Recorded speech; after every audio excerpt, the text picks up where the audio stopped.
I have to really control my passion as an entrepreneur when I talk to the dealers because they're running big, successful businesses. And I just think they're missing a huge opportunity by not going mobile very aggressively. I think you're going to see dealer profitability, some percentage, 10 to 30, go up dramatically because they're really going to get religion around. We're going to be the owners of the service lane and the mobile service in our particular market. Welcome to Retention Roadmap, navigating service success for new car dealerships. I'm your host, Bill Springer. Today's podcast is sponsored by DriveSure. DriveSure helps new car dealerships remain the go-to provider for maintenance, tires, and repairs. For more information on how DriveSure can help your dealership, go to drivesure.com/dealership solutions. My guest today is Karl Murphy, CEO of Get Spiffy. Karl leads Spiffy's mission to help dealerships and fleets meet customers where they are through mobile service and digital-first solutions. Spiffy has been at the forefront of mobile servicing and more recently has introduced innovative technology like its Easy Tread solution, designed to improve tire awareness and help dealerships address one of the biggest defection points in the industry. Today, we're going to talk about how mobile service fits into a modern retention strategy, why tires are such a critical moment of truth for dealerships, and how service leaders should be thinking differently about convenience, transparency, and customer experience going forward. So, Karl, welcome to the podcast. Hey, thanks, Bill. Looking forward to it. Yeah, absolutely. So let's just jump right in, Karl, and let's kind of set the stage a little bit for mobile service in our discussion today. From your vantage point, how has mobile service kind of moved from a nice to have service to a really strategically important service for dealerships? Yeah, I think there's a lot of external change impacting car dealerships today. The biggest ones being the rise of sort of the base price of a vehicle, right? So cars are sort of like the average car is like $50,000 plus, right? So it's very expensive for someone to buy a new car. So there's that's impacting new car sales, and sales are down historically. And then you see as the younger generations come into buying mode and they sort of graduate from college, and you see millennials and Gen Zs moving into the dealership to buy vehicles. They have a different set of priorities than sort of I would say older baby boomers for sure, and Gen X customers. They're much more driven by convenience, and they're willing to pay for that. And they're driven by experience, and so they're not so much about stuff. And so, or if they're about stuff, they're going to have like one anchor purchase. And so the whole buying priorities of the new generations entering the dealership to buy cars and service cars is changing. And again, convenience is one of the biggest things they have. The other thing that's happening, and quite frankly, I don't think dealers take it seriously enough. I don't really think they see the threat coming from Amazon and Carvana. Amazon's selling new and used cars now. Yep. They started with Hyundai on new. They added Hertz. They have Ford used in California. Now they're expanding in other places. And so, I talk to dealers and they anchor on, well, we have franchise laws and they can't sell cars. And it's sort of this like 1970s attitude toward, some competitor entering your market. Mm-hmm. And, I very humbly say, like, you should really go look at the history of e-commerce. There are winners and losers. Amazon certainly wins, and there's they have a playbook, and that playbook is to take the customer, to give them transparent pricing, which is not necessarily something dealers love, right? Mm-hmm. And then they're going to drive margin out of the business, right? And they're going to take their piece. And to Amazon, the business is about advertising more than making money on the car sale. And they've been very smart to give. To engage dealers as the seller of record. But what happens is when a customer buys a car through Amazon, you have the most convenient car buying experience ever.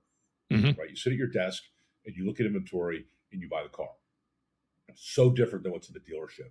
And so that convenience-oriented consumer is going to demand the same thing from service. And so, they didn't come to your shop, to your beautiful facility to buy the car. And they're certainly not coming for oil change, tires, warranty claims, et cetera. They're going to demand service comes to them, or they're going to go to the most convenient solution. As an entrepreneur, when I started selling to dealerships, I was pitching the growth of revenue and gross profit. This is a great way to add revenue and gross profit. As an insurgent, that's sort of like what's important to me as an entrepreneur. But as I've learned and met more dealer principals and more GMs, and I've really understood their business, it's my opinion that the retention after warranty period is the key metric that they can impact with a mobile service, right? So, Yeah. And again, I think when you talk to customers and when you look at sort of the experience,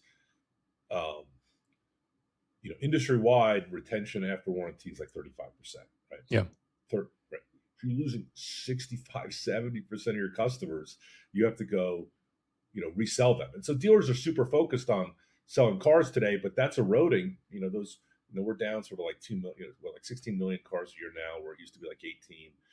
Cars are getting more expensive. And so, were I a dealer, I would be laser focused on that metric of retention, because you have the customer, you have them for years, but then, there's this, magical warranty expiration date where you lose them. And we have customers in mobile who have really flipped it on their head, right? So, Bozard Ford's a great anchor customer of ours. They're very, I would say, loud and proud about their performance, and they share their best practices across the industry. And they're, Ed Roberts, the chief operating officer there, has stated that very publicly that their retention after warranty is like 70%. Mm-hmm. Yeah. Right. And then, then you go look at, they sell, they're like a top 10 dealer in the country, and, they're selling 500, 700, 900 cars a month. They sell more cars in a month than some dealers sell in a year. And I, from the outside, I see that as being driven by a number of things. Like, they're a great operator, top to bottom, front to back. The whole place is like spectacular. But they have 45 mobile vehicles serving customers every day. They're doing like, I think Ed's last public reported numbers were like 3,000 ROs a month mobile, right? It's that every time you touch a customer with mobile, short of like some catastrophic issue, customers love mobile. Yeah. Right. Yeah. It's very binary. You show up, you do good work, it's 5 stars. They're like, I have another car, please service it. Right. And so I think, we as a business, our sales team talks about what is, when we go talk to a dealer group, whether it's the GM, the principal, the director of fixed ops, it's like, do you have a mobile strategy, and what metrics are you trying to move? Yeah. Right? So talk to me a little bit about those metrics, because you brought up, I think, a really critical point about the importance of retaining customers post-warranty. And interestingly, I'm doing an NEDA workshop in a couple of weeks, and one of my first slides is on that in particular, and the fact that everybody, has this sense that we lose customers post-warranty, and that is true. Yet, despite that, when you look at the proportion of service revenue, parts and service revenue that a dealership gets, it's kind of a normal distribution curve around that 5-year-old vehicle, which underscores the absolute importance of retaining those customers throughout that the first 3-4 years of service, so that you can continue to keep them as a customer during that post-warranty period. I'm curious if you have some additional metrics around that you can share with us about not only the importance of that, but really the success of mobile service at retaining customers post-warranty. Well, the data that we have is that our customers who deploy mobile in a serious way and are focused on driving it and scaling it across their fixed ops business all report dramatically higher retention after warranty. Mm-hmm. I think, 5 years ago, if a customer said, well, we have a 38% retention after warranty, you're considered a hero because industry's 35. We hear 50 to 70 from our customers. Yeah. And they're pretty public about that. Mm-hmm. And the reason is that customers leave the dealership because of convenience. I don't think dealers accept that. I think they're looking for price. They're looking for some other reason. They're looking for promotions. There's something like, 220,000 independent repair shops in the country, right? There's 18,000 dealerships. So you're sort of outnumbered by 10 or 12 to 1. Yeah. And there's basically, between my house and the dealer I bought, regardless of the brand, there is 10 to 15 very viable local guys and gals who want to offer who want your business. Yep. And those folks, admittedly, I think, and we have some of them as customers at Spiffy, they're super focused on convenience and customer service, right? They'll take you home, they'll pick your car up, they'll pick your car for an oil change. It's like for $40, they'll come to your house and they're like, well, why do you do that? Well, I get to look at your tires, I get to look at your engine, I solved your problem, I acquired a customer. Oil changes are almost like, they're marketing, right? It's like for 40, it's a self-liquidating lead to an independent shop. Mm-hmm. And I have to really control my passion as an entrepreneur when I talk to the dealers because they're running big, successful businesses. And I just think they're missing a huge opportunity by not going mobile very aggressively. And they have there's lots of background noise on that. Like, oh, we can't find technicians. Customers don't want it. Premium brands have this misperception that their customer doesn't want service in their driveway, right? So, Mercedes, BMW, Lexus, etc. Our customers are elite and they don't want the repair guy in the driveway. And I'm like, well, the lawn guy shows up and cuts their grass, right? The HVAC guy shows up and parks in their driveway and services their air conditioning and their heating. The plumber shows, there's like all these people who show up at your house, whether you have a 2,000 square foot house or a 10,000 square foot house, most people are not like doing that sort of stuff for themselves today. And so now, do they want you to like jack up an F-150 and replace an engine in their driveway, on the house that's on the 6th tee of some golf course? No, they don't. But I think they'd be very happy with mobile oil change, mobile tire, recall services that are, computer driven or, fuses and chips and simple stuff that like a technician can complete with a bag of tools and a flashlight. They don't need to be lit, put up in the air. And so, right. So again, I think the retention is a convenience issue. I think dealers don't have religion around that. The ones we talk to who don't have mobile don't have religion. The ones who come to us for mobile and they're aggressive about it, they have a lot of religion around it. And they see it. The other thing about mobile is, franchise dealers hate PMAs. It's like part of the reality. But if you show up from outside their PMA, they're going to sell you a car, right? The OEMs don't really like an advertising outside of that, but it's hard to control today. And the mobile service just allows them to basically go anywhere, which has all sorts of knock-on effects that are positive. Sure. I wanted to ask you, Karl, about where in the customer life cycle mobile service kind of best fits, if there is a particular point in that life cycle where it does kind of shine for the customer experience. I think it shines throughout the customer experience. I think the question I would ask is, for what customer does it shine? I think after the great financial crisis, consumers in America writ large, 300 million consumers, 200 million adults, every prime customer in America, they split into two categories. They split to convenience oriented and they split to value oriented, right? And the value oriented customer is going to go to 4 stores and save 5%, right? They're going to go to Walmart. They're going to, budget things, etc. The convenience oriented customer is going to pay for time. They're going to give you money for that. And that bifurcation of the consumer is largely or is not related to age or income. So you find young folks with modest incomes, 50, 70 grand, spending a lot of money on convenience oriented things. I very famously in sales calls tell the story about my daughter having cookies ordered to our home one night. And like this kid shows up at my door at 11 o'clock at night. He's like, I'm here to see your daughter. I'm like, dude, no way you're not seeing my daughter at 11 o'clock at night, Tuesday night. This is like not happening.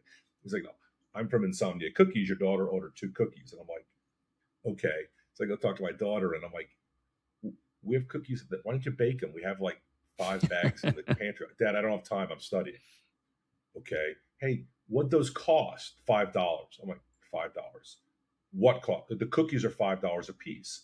Like, okay, so you spent $10 on. Now they're big cookies, right? But Yeah. they're not And you, of normal. course, took one as a tax, right? Well, I'm having an issue because the house smells like baked cookies because they're warm, right? Like Yeah, I had to right. be careful because they're like falling apart, right? They're like spectacular product. And I said, well, what was the delivery charge? She's like, well, delivery's $5. I said, okay, so we're at 15. I said, you tip the guy? He's like, I did. Would you tip him $3? I said, okay, so we're $20 basically on two because she did that 18. My money, I work. So she has this whole thing. My daughter's like great human, hardworking, but she's now 25 and refuses to go to the dealership for oil changes because it's just out of the way, right? And so I think it's convenience oriented consumers. Now you asked when we talk to customers, we encourage them when they launch mobile to pick an entry point and then expand aggressively out from that once you build process around an entry point. Okay. So and what entry are some of those points, potential entry points? yeah, so recalls are the biggest one today, right? There's Okay. 75 million active recalls.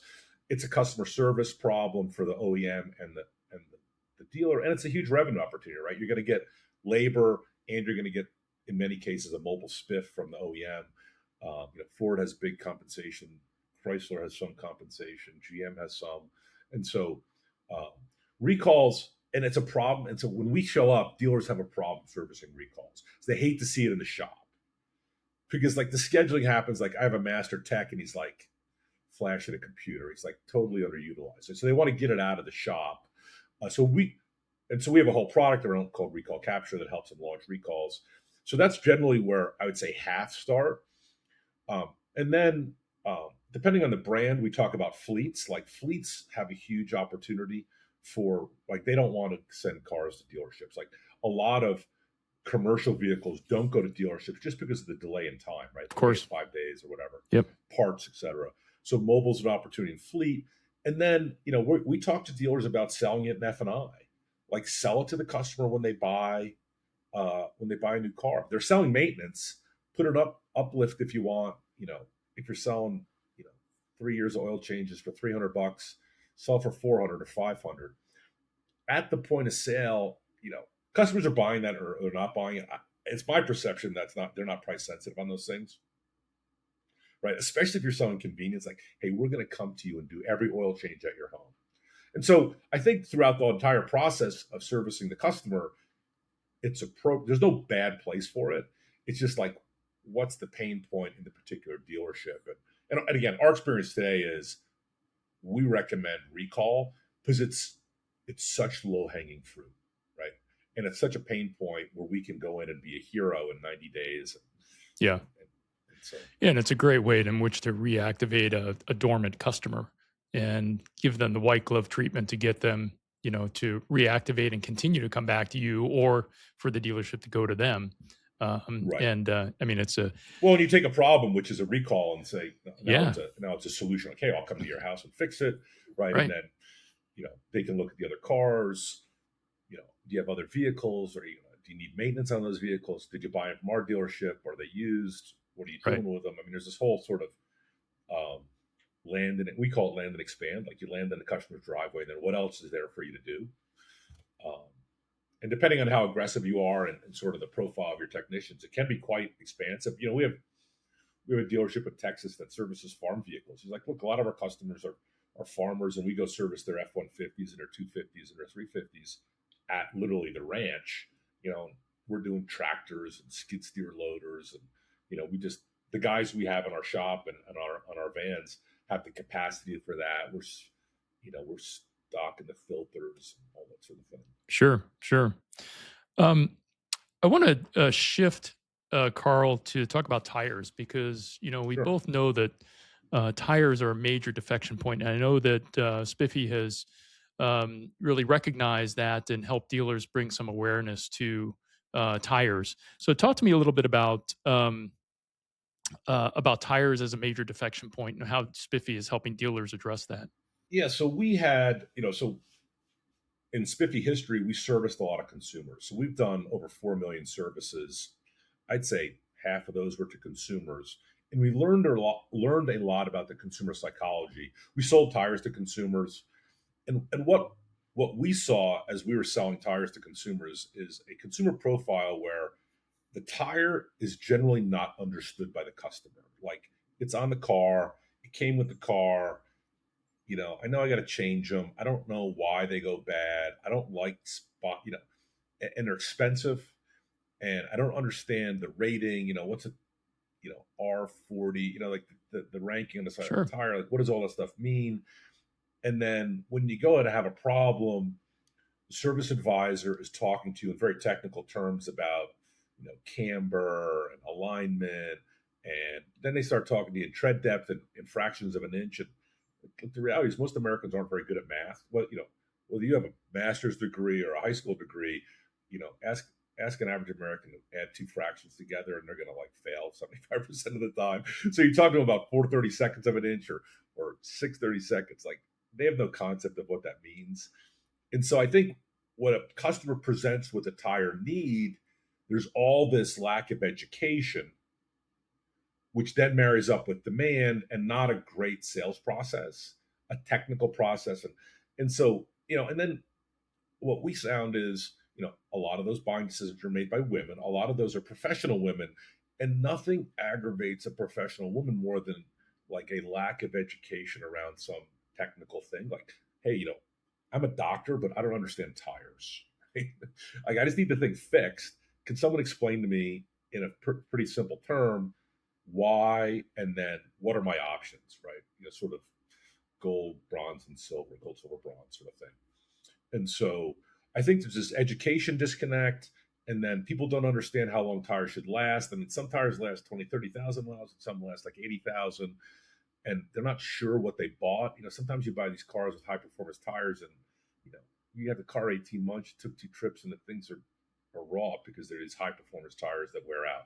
And then some tires last forever. So again, there's this complete lack of education. That's where we came in with Easy Tread, and we said, well, what's out there? How do we develop a relationship with the customer and educate them along the way? And when we were selling to consumers, anytime we touched a consumer car, we would scan the tires, and then we would attach that.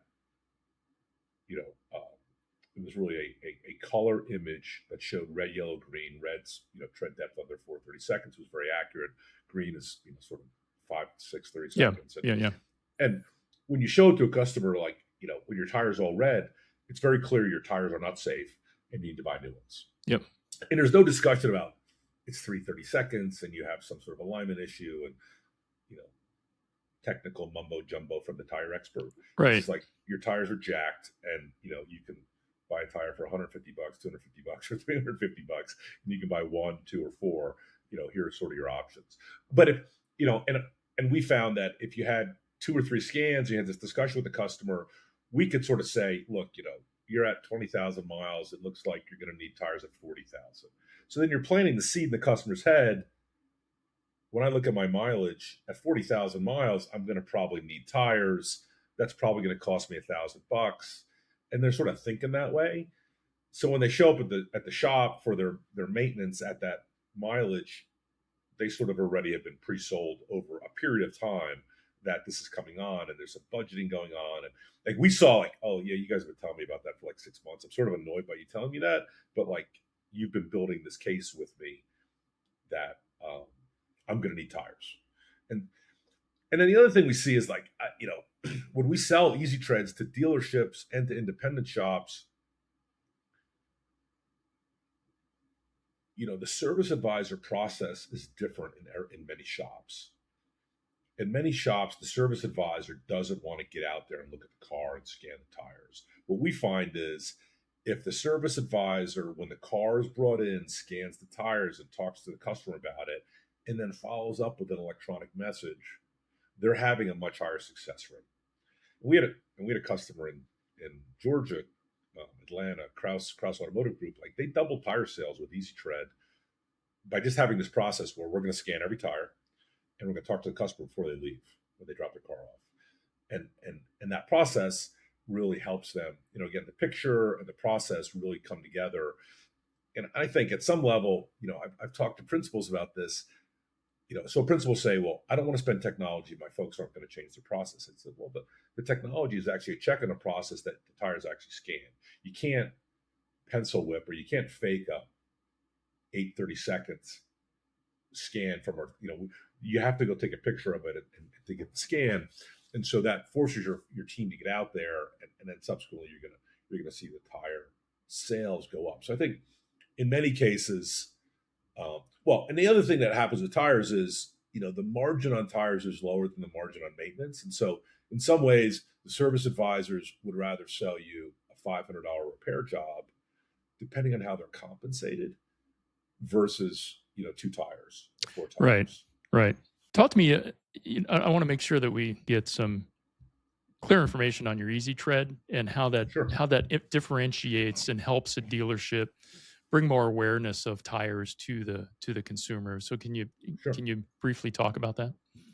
Yeah. So Easy Tread is it's a tire scanner that is handheld. It takes about 15 seconds to scan a tire. You just sort of align, and there's several form factors. There's a handheld version, there's a roller version, but you just put it behind the tire, and it lines up as if you're trying to scan a QR code, like the same process. It gives you like you're good, and then you just click a button, it takes a scan, and then it accurately measures the tire across the entire tire, left to right. A big, like a 6-8 inch chunk of the tire, and then it produces a heat map of that tire where green represents thicker tread depth and red represents unsafe tread depth, and yellow sort of in between. Sure. With sort of 4:30 seconds being sort of the defining characteristic between yellow and red. So 3:30 seconds is red, 6:30 seconds is green. And then it produces an image. All four tires are labeled front right, rear right, etc. And then it goes into a PDF, and the customer, the service advisor can show it right there, like immediately processes to the customer. Here's all your tires. They're all green, they're red, they're partially yellow. Here's what's going on. And then it allows them to attach it to their record, and it allows the service advisor attach it to the customer record, and it allows the service advisor to send it to the customer's email. So they can go talk to their family, right? If it's the husband, they talk to the wife. If it's the wife, they talk to the husband, and then they can have a discussion about, look, I think we got to spend $1,000 on tires on our minivan because all the tires are red. We don't want the kids riding around in a vehicle that's unsafe. Or if that's not the case, if the case is, hey, your tires are all green, it's a very positive, technically driven experience where we use this piece of technology. We inspected your tires free of charge. Your tires are good. Yep. Right. And so then they leave with a positive experience where I got, the height of technology assessment for my vehicle, and it's a safety issue. And again, it provides a service advisor talking point to the customer to develop trust and expertise. Sure. Yeah, as well as I'm sure brings about some level of consistency to the tread depth measurements. I mean, I'm sure you've seen it, because I've certainly seen. Yeah, because it's literally, like, am I measure it like this or like this? Or I've seen service advisors literally use their finger to measure tire tread depth, which is not exactly high tech. Yeah, it's like, how did Henry Ford measure tires? Right. Yeah, they've been doing this since 1920. Karl, in a few minutes we have left here, I want to kind of look into the future and see what you see in your crystal ball for the next 3 to 5 years. With new vehicle sales under pressure, how important do you feel that service, and in particular mobile service, is going to be specifically for dealership profitability? Looking forward. Yeah, I think it's going to be incredibly important. You see it today. Your data shows that, all sorts of public data. We do a lot of work with the Presidio Group. They do financial analysis for dealerships, and the profitability. Fixed ops is so much more important from a profitability standpoint. I think you're going to continue to see Amazon and Carvana erode gross profit on variable ops, right? So the amount of money you make on a new car is going to go down. I think the best dealers are going to embrace that, much like Best Buy and Nordstrom embraced e-commerce, and then they packaged it into their own particular value proposition and brand offering. and they compete effectively with Amazon. Because of that, I think you're going to see the best top third of dealers really thrive in an e-commerce driven world going forward. And subsequently, they're going to do a lot more mobile. They're going to do a lot more service, and they're going to do a lot more mobile service. Mm-hmm. And it's going to drive, I think you're going to see dealer profitability for, some percentage, 10 to 30, go up dramatically, because they're really going to get religion around. We're going to be the owners of the service lane and the mobile service in our particular market. When we talk to dealers, the most aggressive customers we have, like, we want to own, they talk about a portion of the state, right? They don't talk about 5 zip codes. Like, we want to own the northwest portion of Florida. We want to own, South Georgia. We want to own West Texas. I mean, literally, they say that to us. I'm like, dude, West Texas is like 200 miles. Like, we can drive there. If I can drive there, I can service them. And we see dealers sending guys on the road overnight. Like, they have they have a travel set of rules. Like, they stay at this type of hotel. They bring their tools. They bring trailers with parts. And so it becomes this whole separate machine of customer retention and profitability. Sure. Well, Karl, thank you so much for being on the podcast today. If any of our listeners want to get in touch with you or get more information about Spiffy, what's the best way for them to do so? Yeah, so you can email me directly. My email is Karl, Karl, at getspiffy.com. Would love to talk to you more about your mobile strategy and if we can help you. You can also go to our website, getspiffy.com, and there's all sorts of lead forms where you can send your information in. And we have lots of case studies and other, I would say, relevant educational materials for either people who are doing mobile today and want to improve, or people who are considering going mobile. Super. Sounds great. Karl, thanks so much for joining us today. So great information, a lot to think about for our listeners. And we look forward to talking to you again soon. Yeah, thanks, Bill. I appreciate the time. Absolutely. Have a great day. You've been listening to Retention Roadmap, Navigating Service Success for New Car Dealerships. Subscribe on Spotify, Apple Podcasts, YouTube, or wherever you get your podcasts.